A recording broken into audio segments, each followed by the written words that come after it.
Algebra 2A, January 10, Tuesday. Yellow class, that's the 1 o'clock class. This one here, you're going to decide between the two of you who's going to try and punch it in first. Now, of course, if you were here when we did this last time, we all kind of punched it in. Once we punch this one in, then I'll ask you. Anybody know what page this is officially? Page 6. Let me put page 6 again. When you're watching the video, you don't get to see the page for whatever reason. Quite a bit helpful. Nope, it doesn't show anywhere. Decide right now between the person next to you, and again, I've seen this before where people who know each other, the two people sitting in the middle, if that happens, it's true when I partner to do something, usually I do the sides so that the middle people don't work together and then the two edges don't. If you know that the middle person, sometimes you work with them, you can always just shift over and then eventually the other person will sit next there.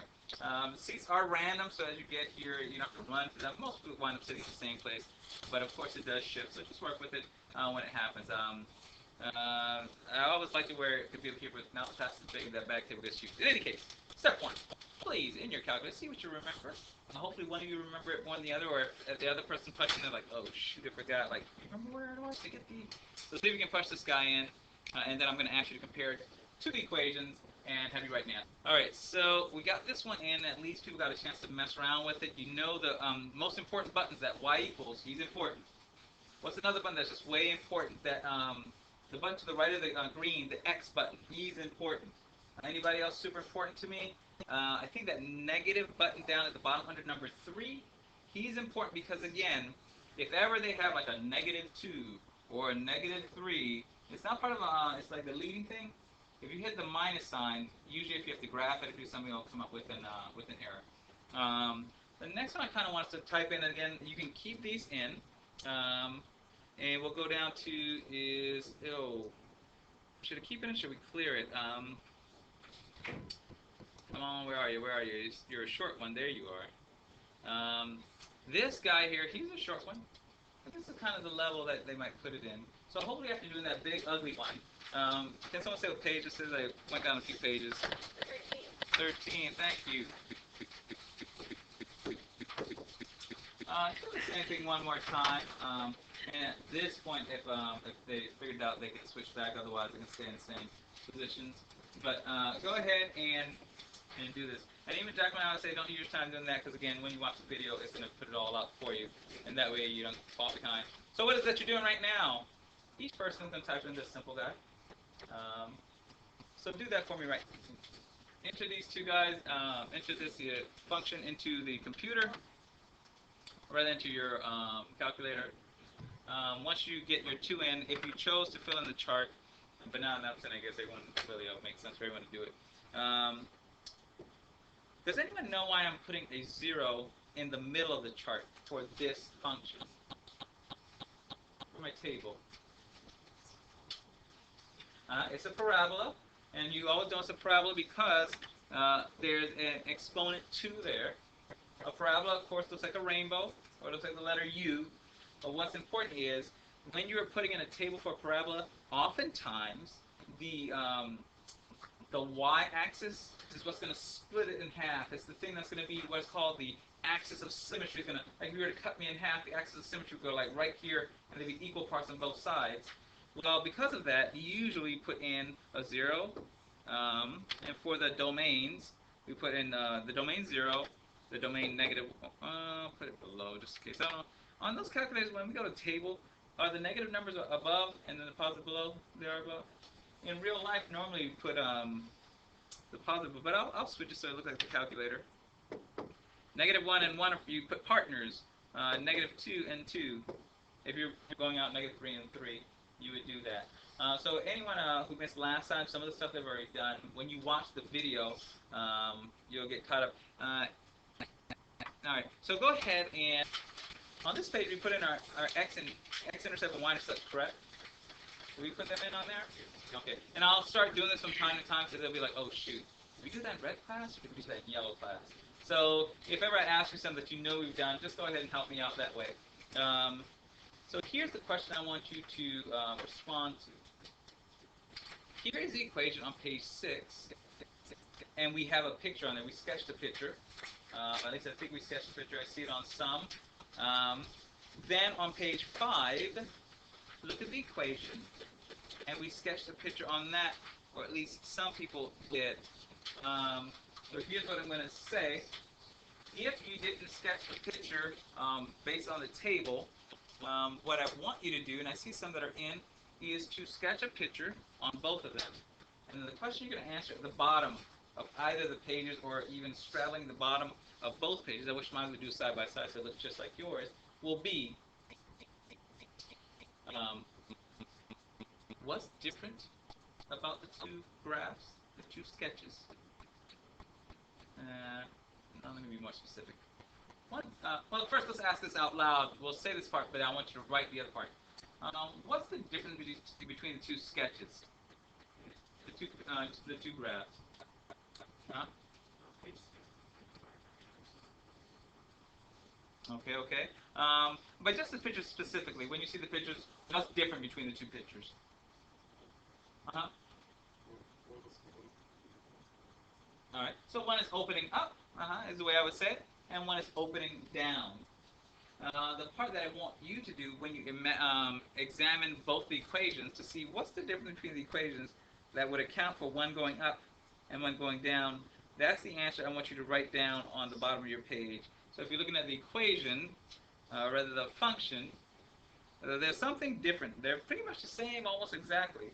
On your paper, even if your answer is wrong or if you're just guessing at it, please write down what makes one of them go up and what makes one of them go down. What's the difference between the two functions that would change one going up and one going down?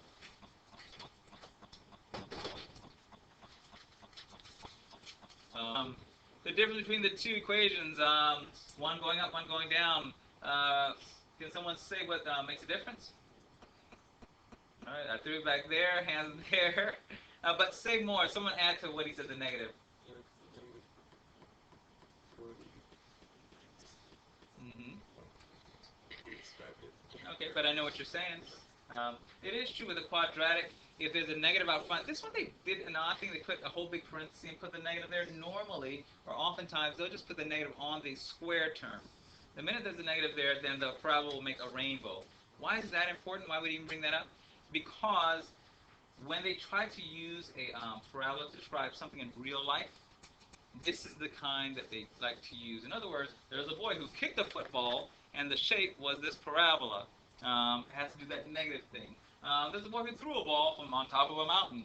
They always are going with something like that. The only time they switch it up is, I think one of the questions say, they built a skate park, and one of the dips went about 9 feet below. And so in that case, there wouldn't be a negative there. So most of the time, you're going to have the rainbow. With that said, let's find out what this thing is going to look like. Grab a highlighter. You're going to need a highlighter. This you can only use pencil. Only pencil on what you're going to do here. So if anyone has a pen, you can borrow a pencil from someone or from me. Let me know. Also, if anyone happens to forget their pencil at home, when you borrow a pencil from me, you have to give me something that you want to get back. Some people trade in, I don't know, whatever they trade in. Not necessarily wallets or whatever, but just something you want to get back. And the idea is I put it in my drawer at the end of class, you trade it back. Some people have forgotten my pencil and they walked away, but then when they look for the thing that they wanted, some people have done cell phones or whatever, and they're like, oh shoot, and they trade it back. The reason for that is, in the past when I loan out pencils, they just don't come back. I try to put a little flag on them so people can go, oh, I got a pencil flag. So now I found that this system of trading something that you want back, it works pretty good. And again, in the class, usually 3 people or less are borrowing. So, the piece of paper you're getting, if you have a pen, please do not use your pen. If you have a pencil, what I want you to do is put your name and class color. For those who are new, class is yellow, so you can put Y-E-L. And if anyone, this is your first day, eventually I need to get you to text me a message so you can get the messages. If anyone does not get the messages, that just means you need to text me. If you don't have access to a phone, maybe an email address, then I have to have you put it in the computer. But again, this is the way, top right drawer, this is the way that you get the videos, and in there, sharpeners over the way to the right if you need it. So what is it that I want you to do with the highlighter? First, for those who do geometry here or some other math class here, you know that you're no longer graded on 100%, like, oh, 85, 95, and so on. You know that your score is either a 1, needs remediation, 2, near mastery, 3, mastery, and 4, exceeds mastery. Now, the way the tests go is, it depends on how many standards are on the test, but whether they're 3 standards, whether they're 4 standards, the rule is you can get all 2s, but you always need at least 1 3 to pass that test. So when you're working on a test, the real thing you need to ask yourself is, okay, how much do I need to get a 2 in this section? All right, any more? Bring them up, here we go. Let's find out some answers. We'll go to table 1. I'm going to find out the domain that goes with the range -2. Table 2, I'm going to find the range that goes with the domain -1. Back table, I'm going to get the range that goes with the domain 0. Back table, you'll give me the range, right? Saying the same word, just so they get used to the idea that the range is the y's and the domains are the x's. Whenever you hear those words, they'll come right back to you. This table here, we'll go the range for the domain that's x, and that's 1, and up here, the range for the domain that is a 2. Get ready for it. Boom, here we go. Someone at this table, let me have it for the -2. The range, and just write on your paper. I'll come back to you. Thanks for thinking about it. That table right there, give me the range for -1. -3, I'll take it. The range back there for 0. -4, this table right here, the range for 1. And of course the range here for 2. 0. This table here, the range for -2. 0.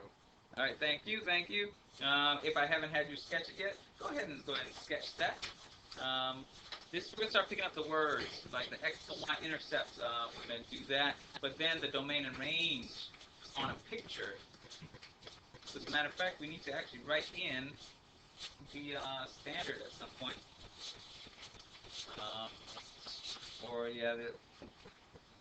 The learning target, which I don't have the space to write here. When we get to page 21, I'll write down the learning target there.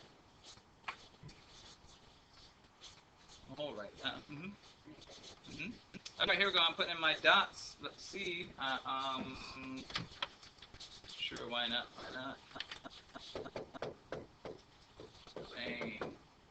The range.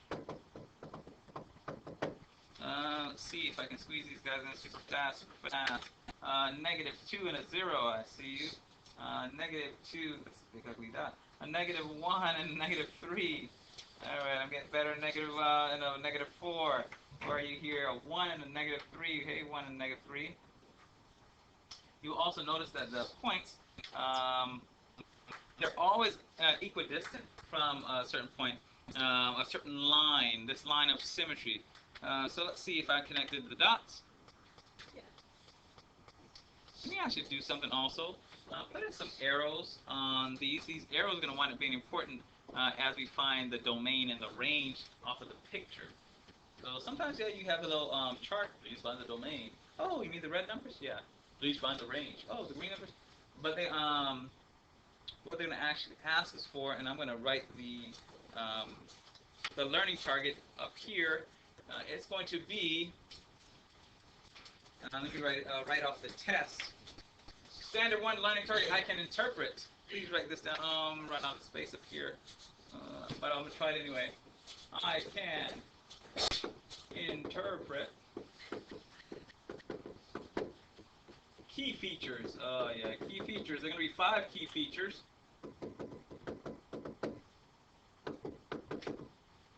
Of a function.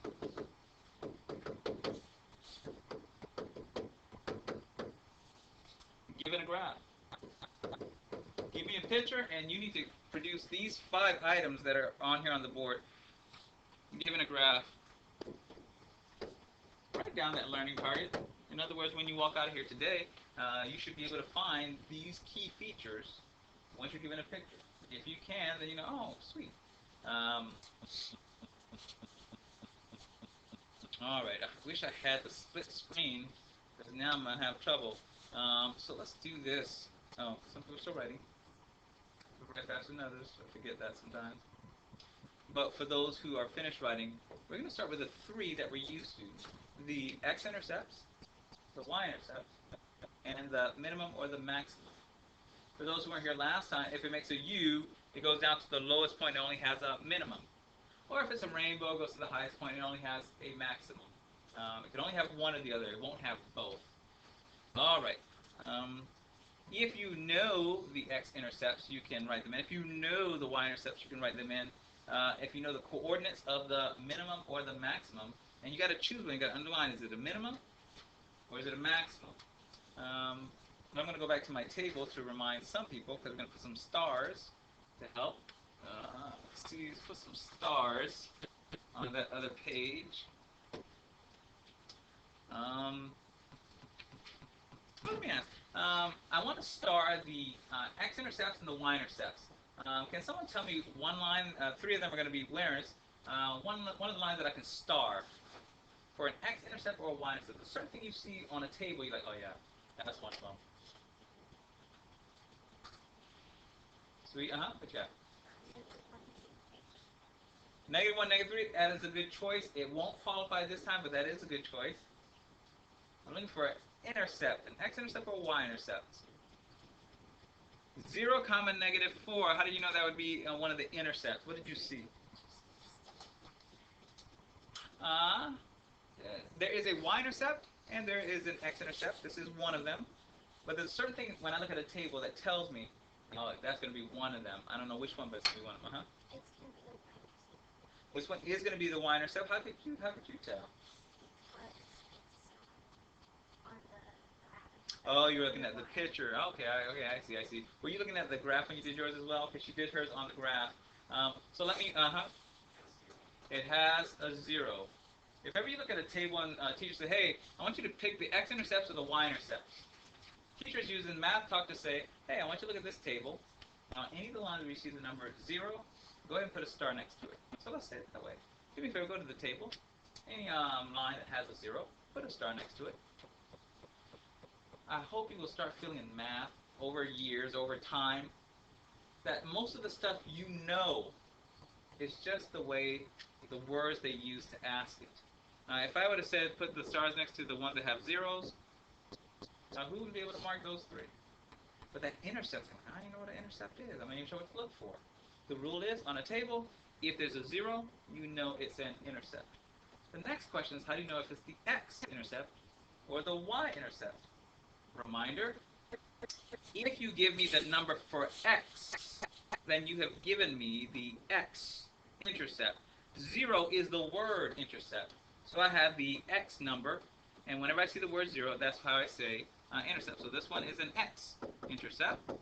What did we say this one was? They gave us the Y. Someone say that out loud real fast.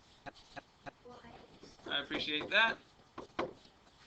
This last guy, what is he going to be? Someone different than the 2 people just said something now? He is also going to be an X-intercept. Like 2? You get to have 2 of them with parabolas, which is what this shape is called. Maybe let's write that down so that I'm starting to think of math class more as vocabulary class instead of like math. Because really, they just make a bunch of stuff, and then you got to give it a brand new name. Well, once you have the name, you have it. On that parabola, there will usually be 2 X-intercepts. In other words, this U is usually going to hit the X-axis twice. If it's a rainbow, you're still going to hit the X-axis twice. All right, so let's see. This guy is also an X-intercept. The question, okay, so how do we actually write it down? You write it as an ordered pair. 2, 0. Where are you here? Where am I writing you? Sure, I'll write you 2, 0. Are you a -2? Now we're going to put it on the other page as well. I'm putting all here so that it can all be right here next to the picture as well. Do me a favor, write down the coordinates. I wrote down the coordinates for the first X-intercept. Write down the coordinates for the Y-intercept and the coordinates for the other X-intercept. Coordinates are the names of the dots on a graph. And again, for those who already know this, again, hopefully you get to feel good, like, oh, this is going to be sweet, I'm going to get a credit. Stuff I already know. I don't even have to stress on it. Whereas some people like don't know. I'm trying to remember. For parabola, like that X-intercept, you know. So they're and I only say that so some people don't feel mad like, I already know this, you know. The idea is like sweet. Let me also put on the picture version. You are an X-intercept, X-int, and you're an X-int. At some point, I should probably write out the whole word. Oh, but it'll be somewhere out there. Oh no, they did it. All right. The Y-intercept is going to wind up being two things at the same time. I kind of don't like when they do that.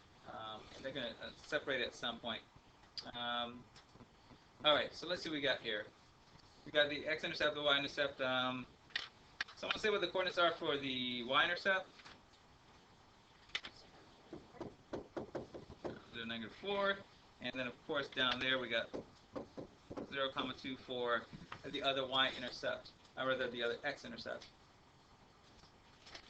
All right, the minima or the maxima. This side of the room over here, does this picture have a minima or a maxima? Yeah, minima. It's a little guy, no big deal. This side of the room, does this picture? Here it goes. What is the coordinate of this minima? Can someone say the coordinate of this minima? Yeah, minima.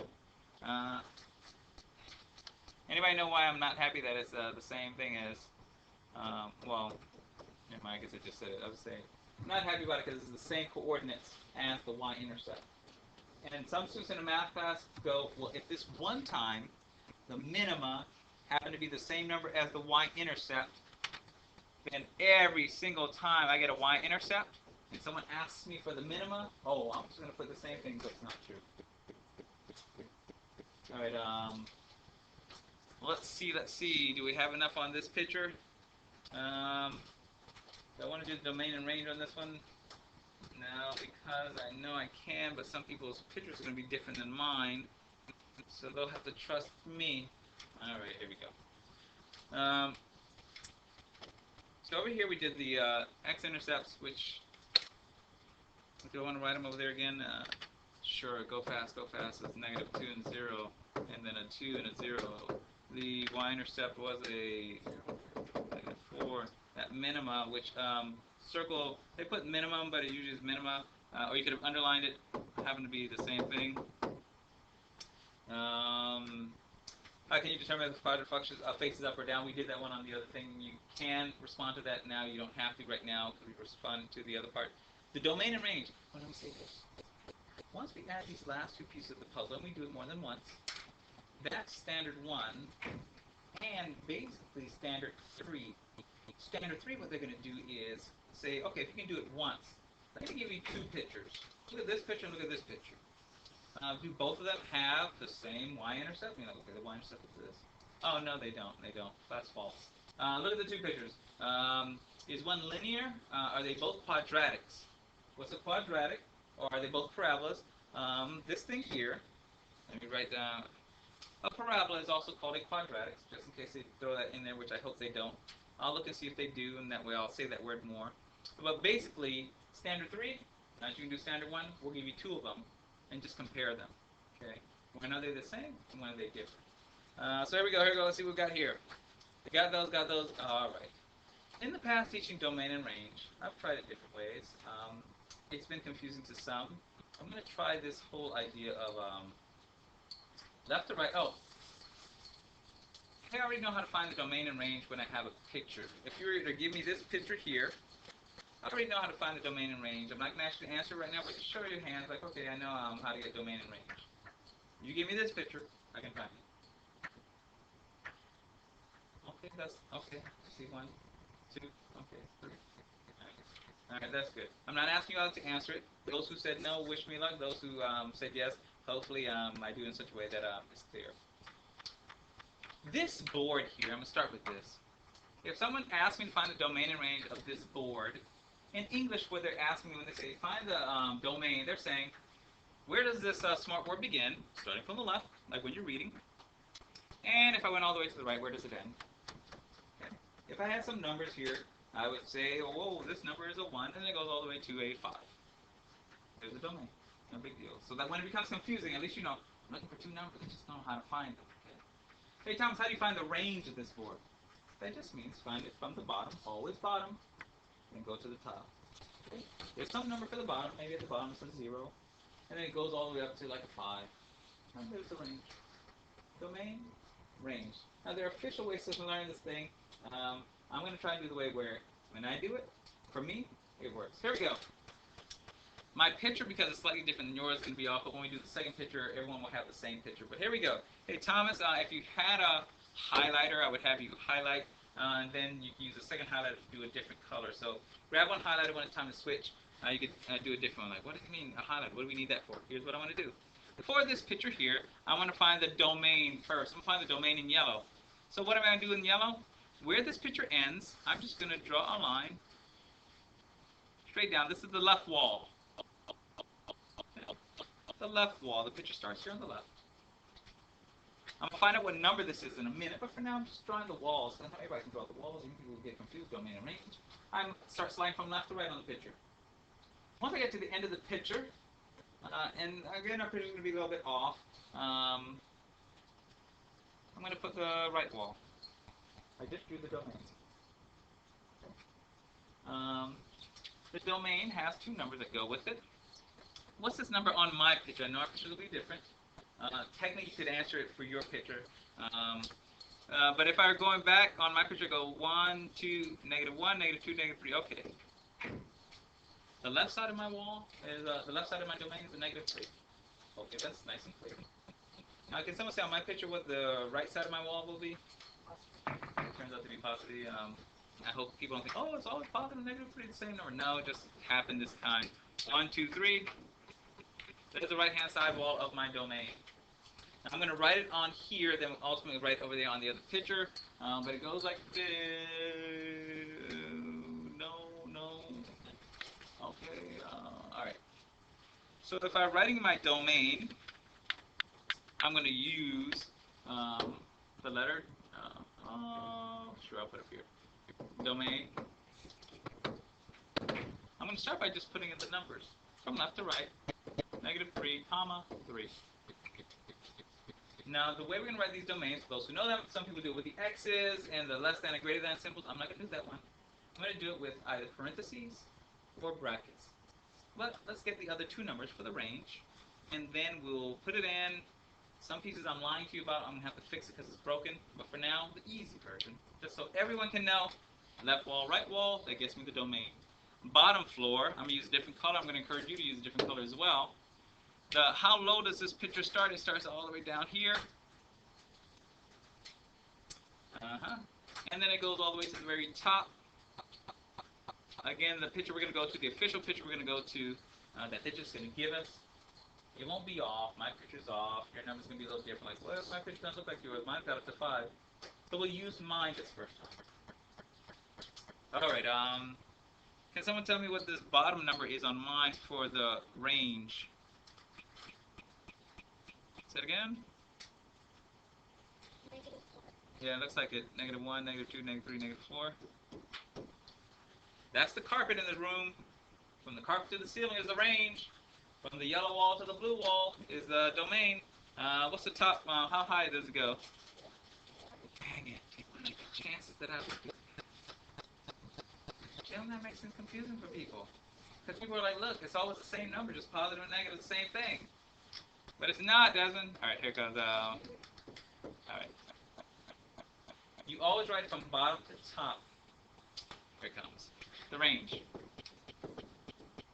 Now, for those who actually know how to find the range, they know part of my answer is wrong. And I'm going to fix it. I just didn't want to throw in this extra piece at the beginning. I just want people to be able to feel, oh, okay, I can do bottom to top. Whatever number that is, whatever number that is. So we have a -4, and we have a +4. Okay. We're still doing the easy version before I fix it. We'll see if the fixing makes it confusing. Step 1. For domains and ranges, you either have to put parentheses around the numbers or brackets around the numbers or some type of combination.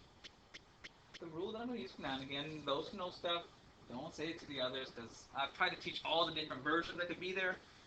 and wind up confusing them, or even the easy version they could do. So now I just use the easy version. And if you bump into one of those other guys, then I fix it. So here's the rule. As long as it's numbers, we use the square guys. If it's the symbol infinity, which we're about to use, by the way, infinity is not a number, it's a direction. If you go in the positive direction forever and ever, you're going to positive infinity. If you back up and go to negative numbers forever and ever, that's negative infinity. It's the direction you're going, it's not a number. So here, because both of those guys are regular numbers, they're integers, positive or negative numbers, what an integer is, you get a square guy. No big deal. Do me a favor, put in what you think should go around the fours. Again, as long as it's a number, you get the square guys. Alright.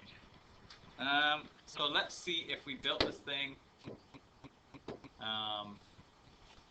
And then let's pause it, see if there's a question. I know we're going to find in a second whether they get it or not. Here's the deal. We're about to fix what's broken. Please, whether with your pencil or not, you got to circle these arrows. The arrows make you have to write certain things. If there are arrows, the number or the symbol infinity is going to show up somewhere. So I'm actually going to fix part of the top, and I'm going to fix part of the bottom. But to get it initially, let's say you put this on a test. At least I know, okay, they know how to get it. Just need to fix the infinity part. So if you're completely messed up with what I'm about to say, be willing to go ahead and put in the number part, and we'll fix the rest. All right, so here it comes. Let me do the range, because he's going to be half and half. And domain's going to mess up the whole thing. Hey, range. Range, we know it went down here at 4, and then it stopped up here at that positive 4. Started at the negative 4. That part's real. But here's the deal. Those arrows mean that you can go up and up forever and ever. So the range is going to keep going and going and going. And the way we write that down is that it goes up and up to negative, rather to positive infinity. It really does start at 4. That's the lowest point that this picture goes, so that part's real. So the real range is actually that negative 4 and that infinity. Do me a favor, with that negative 4 infinity, decide whether you're going to put brackets or parentheses or a combination of the two. Put them in. Guess what's going to be there?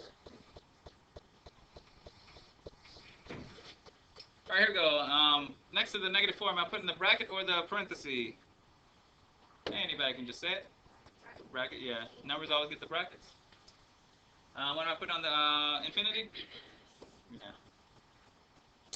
The good news is usually it'll be a number in a infinity or two infinities. So you don't have to really think much about it. All right, let's fix what's broken. Oh, so I don't know how you're going to scratch yours out. Scratching it out.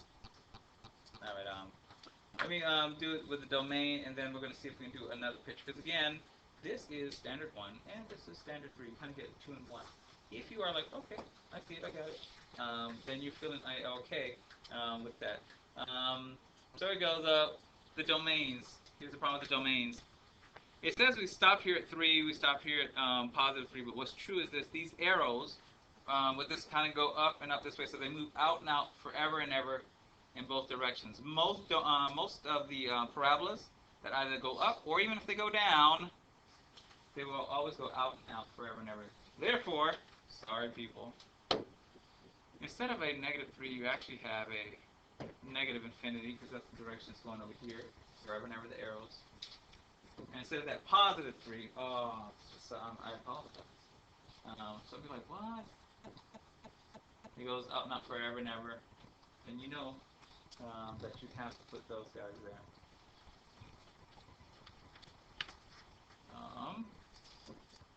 So if you were to put that negative 3 and 3, it's true you would get the wrong answer. Because doggone wrong answer to begin with. Just this wall question. Sometimes there are no arrows in the problem. And if there are no arrows, then the walls work. But to start with that infinity thing, something like, I don't know, it's not infinity. Alright. Put your domain and range on that other page, and then we're actually going to find a brand new picture and have you try to start messing around with some of them on your own. Let's see. The domain, we said it was this guy here. The range, we said it was this guy here.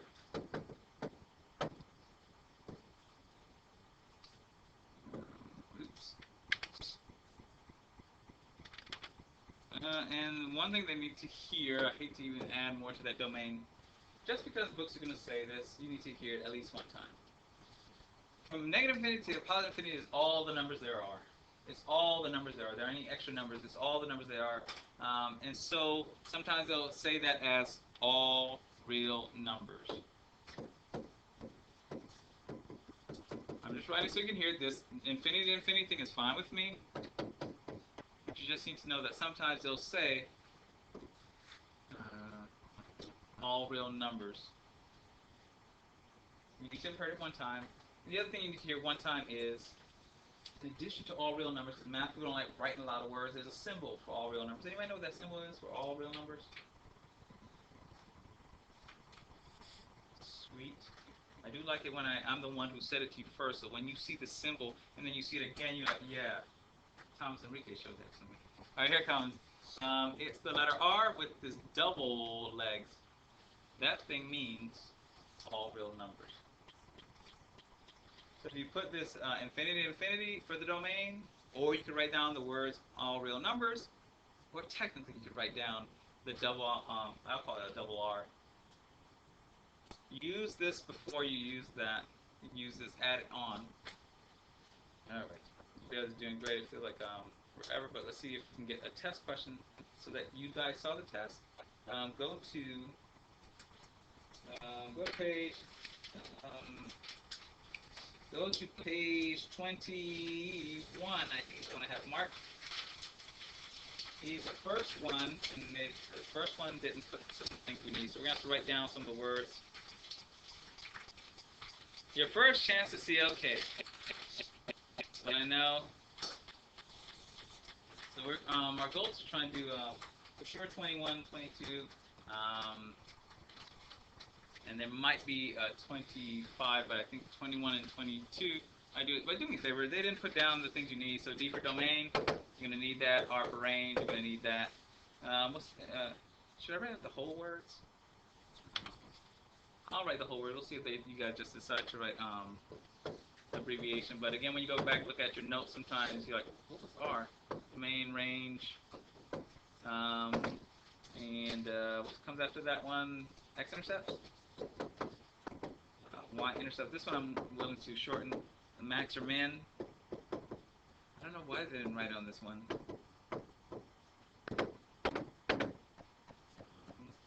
And the other part that's important on this picture, they didn't put their arrows on the top.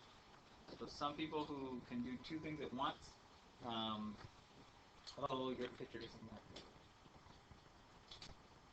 I remember the other class saying. So here's what I'm going to say. I'm just going to try and do these. You can kind of look at yours, but I'm going to put some of the key points on mine so that if you need to look up at mine and count the spaces, since I hear from last class your picture is too small, the lines are too whatever, try and do those. The other part that's important is this. You don't have a table, but if you choose to do the X and Y intercepts first because you're used to that, you can.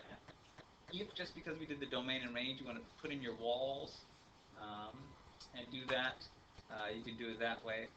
The only hint that I'm going to give is I encourage the students to write in the coordinates of those 4 dots so that as they saw it on the picture, it may just be easier to write into the answer. So mess around with that, and then what will happen is momentarily I will come around and maybe do some check marking. Do you have to do it alone? No. The same way you kind of do with those calculators, you can kind of peek on either side. I'm okay with that. Hey, what if I don't know all of them? Okay, let's run for the time like you know. Like, I know Y-Intercept, but the other is like, I got nothing. Or that domain, it looks just like the last problem I did. So I know what that one's going to be. You know, how are we going to do it? Oh, shoot.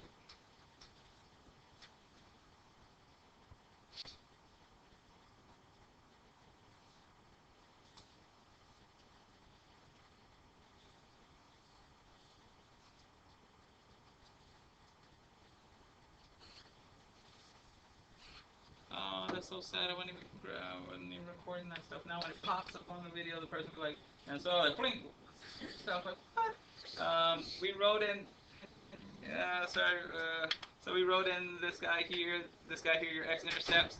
We wrote in this guy here, here's your Y-intercept, and this guy here, here's your minima. All right, domain. Can someone say what the domain is, please? All real numbers. All real numbers, one way to say it? Yeah, I'm going to write that one down, but it is true if you put all real numbers, I would take it, and if you put in the double R, I would take it. I'd just be nervous, like, do they know? Are they sure about it? This guy, like, okay, I get it. You know it goes that way and that way. All right, and I hate the fact that the range is, what's the range? This should be interesting. Okay. I heard -4. I thought someone was going to go with that -3, just because it's on the y-axis. But the bottom floor of this thing, let's see if I can put it in -4, and it goes up forever and ever. Square on that guy. Look at it, write it, feel it, take it in. Again, for someone who's like, wait, how do they know that? You just, there's the bottom floor, there's the top floor, but those arrows keep going up forever and ever. That's how you get the range. And of course the domain, sidewall to sidewall, but again, for most parabolas, they will have, what's the word I'm looking for? They'll have arrows, and those arrows always kind of mess it up. Let me check thumbs for a moment here. If I had to try and get these 5 guys, right now I feel pretty good. Right now, like, I'm a bit iffy, like, I might have to guess on, I might have to guess. Show me thumbs, just right in front of you. You don't have to put out for everybody to see, but just, I feel pretty good about these. Like, I'm in between on this thing, until I can kind of look around the room. Show me thumbs. Okay. But you gotta show it to me, that way I kind of know. Oh, don't look around, don't look around. Oh, just hide. Just hide that thing. Alright. Alright, alright, so what they're gonna have you do, now I'm gonna see what you can do. On these, try to do them alone. I know. Okay, we did one together, okay, did that. We did another one together, we did that. This next one, his picture's not so good. Hopefully on the test the picture is clear. For this one here, I'm going to put where this arrow, we know this arrow, it's an arrow, but also I want to put that this arrow, this picture, this side here meets right here. Okay, so that way when you have to choose your X and Y intercepts or that kind of thing, it'll be there. So this one we're testing to see, okay, what if they're taking a test right this moment? Of those 5, how many of those pieces do they have of the puzzle? So go ahead and do your best on it, and let's see what happens there. So the last one you could have worked on next door with the next door neighbor. This one you're going to attempt it on your own and see what happens. And I know those who weren't here last time, the X and Y intercepts and the minima or max when we did that, so people who were here kind of have a head start on you.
There's 5 different pieces. You don't have to go in order. So if you're not quite sure about the domain, you can switch to something else. On this picture here, we have it going up. So the range is going to start with a number and go to infinity. But you always start at the bottom and you go up. It should be interesting to see if some people may have to switch it. This one you still start at the bottom and go up. So where infinity is going to be written might be a little different. The X-Intercepts, because it hits right here at this point here, there's going to be an X and Y intercept that are going to be kind of tricky. So maybe this one shouldn't have been the one to do right after. So what does he mean? Tables? Yeah, we'll go tables. Table here, domain. Table there, range. Are there 5 things? That way I'm trying to go straight back. It's one person. I'll still go with it. Let's see. All right, let's go straight back. X-Intercepts. If you need some backup, I'll be your backup. Table there. You guys would be Y-Intercepts. And here, minima. So take a moment to decide who's going to say the answer. That way we don't have to think about it when it's time. So decide at the table who's going to say it, except back table. So you can choose someone at the table who might be confident or like, you want to say it. I'll make sure that when I get to your table, you're not just sitting there looking. So make sure, even if you don't know the people, like, hey, you want to say it? Anybody who has some writing might be the one. And again, we're going to fix what's broken. This is the first of its kind.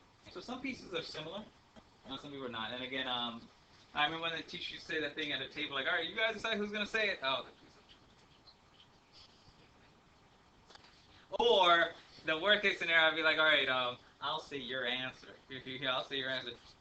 He put, whatever, that way I don't come off. So I hate to do it that way, but that's why there's 4 of you. I think the table, one of you is either sure of it or hopefully, like, look, just say his or her answer. In any case, domain table, you guys got lucky. In any case, hey, what's the domain? Yeah, all real numbers. If you wrote it that way, double R, or negative infinity to positive infinity. Do you need them all? No, you don't. The negative infinity to positive infinity is the one I'll kind of look for, but that's fine. Hey, how can it be all real numbers if the rainbow's going down? Well, again, it's the walls for those who aren't used to it. It's the walls. The walls are there, but remember, as long as you have those arrows, it just breaks through the wall and goes up forever and ever. Hopefully hearing it 2 or 3 times, some of you are like, oh, okay, I get the pattern, All right, hey, range, what you got, range table? This one, I expect it to be broken, and then we fix it. So if you give it to me unbroken, I'll be like, okay, cool. Range table, what you guys got? Say it again. I hear that negative infinity, so I'm going to put that in, and I'm going to put it where it goes. Negative infinity is going to be the first number. The question is how high up the ceiling on this thing, how high up does this thing go? It goes up to 8? Really? You guys would make it like so that someone thinks this is an 8 and that's an 8. Does it go there? 1, 2, 3, 4, 5, 6, 7, 8. I'm putting the 8 up here. If anyone had trouble on it or you messed it, or write down what's on the board. Don't leave your thing blank. Write that thing down. I used to do like, all right. Give me another one of these. Of course, they'll switch it the next time you get a problem. This negative infinity, again, the red arrows break through, and so that's why this guy is a negative infinity. It just breaks through. Hey, well, X-Intercept, there are 2 of them. Give me one, and then maybe if you have both, I'll take both. But if you only have one, that's okay too. I get 4 and 0 and 6. Yeah, negative 4 and 0, and 0, 0. X-Intercepts officially on the picture is, hey, where does the graph or the function, the blue line, hit the x-axis? So put that dot down, put it down if you didn't have it. I know there's 1 or 2 where I didn't see as much writing. The people who didn't have as much writing, you all right now are crazy. Or those who might need to fix it. That 0, 0, somebody like, nah, I don't think so. So we got that, and you. Hey, Y-Intercept Table, what do you guys got? 0, 1. Because I wasn't sure if it was 0, 2 or 0. Yeah, this picture, they made it kind of get so close together, but technically there's a dot that I put that needed to be there for, so that you choose it. Anybody else get any different one before? Yeah, so technically there's 0, 0, even though it showed up for an X-intercept and it showed up for a Y-intercept, is the Y-intercept. And I hope they don't do that on the test, but they make it so like, and the idea behind it, if I can erase some of this stuff so you can kind of see it a little more clearly. Where does the blue line officially hit it? Yeah, I know, it's kind of close. but it hits it here. And the rule is, if this blue line hits the y-axis, then it's a y-intercept. If this blue line happens to hit the x at the same place, it's also an x-intercept. I don't expect them to do that kind of thing on the test. I hope they don't. If they do and you put just one of them, I think I'll take just one. Hey, what's the minima or maxima? -2, 8, and is it a min or a max? It is a max. And there's that coordinate up there. The highest point that it goes is the max. Write it in, write it in, write it in. My goal right now is to try and see if I can just create one more picture, which will be part 2 of standard 1. Even though there are 2 pictures back there, I'm trying to create just one of them, and then maybe we'll look at the other one later on. But for now, let's see if we can create that picture. Let me see what page that one is. If you don't have what's there, write it. So that we might let you. But for now, picture. How do we get a picture on a guy like this? Find out there. We need a table. They didn't even just give us a picture. If we have the table, put in the dots. Alright, we're done. How do you get a table off of just like a little situation? John is opening a boxing gym. He charges charging a $15 joining fee and a $10 a month. Okay. Well, when I join his gym, I do the $15. Get $15. At the end of month 1, okay, I give you another $10 and so on. Well, how am I going to create a table? The table goes like this. Usually, you start with a table, and on that table, 1 and a space here at the top. We're going to need something right above the 1. For now, we put in a 1. What's the 1? The 1 is, how much money would I give John if I joined his gym at the end of the first month? How much money would I give him? Alright, I give him the 10, but I had to give something before that. What would I give him before that? 25. I give him the 15. So at the end of the first month, how much money, I should have said, how much money have I given him all together by the end of the first month? Yeah. Thanks, Jonas, there. Of course, now I'm there for 2 months.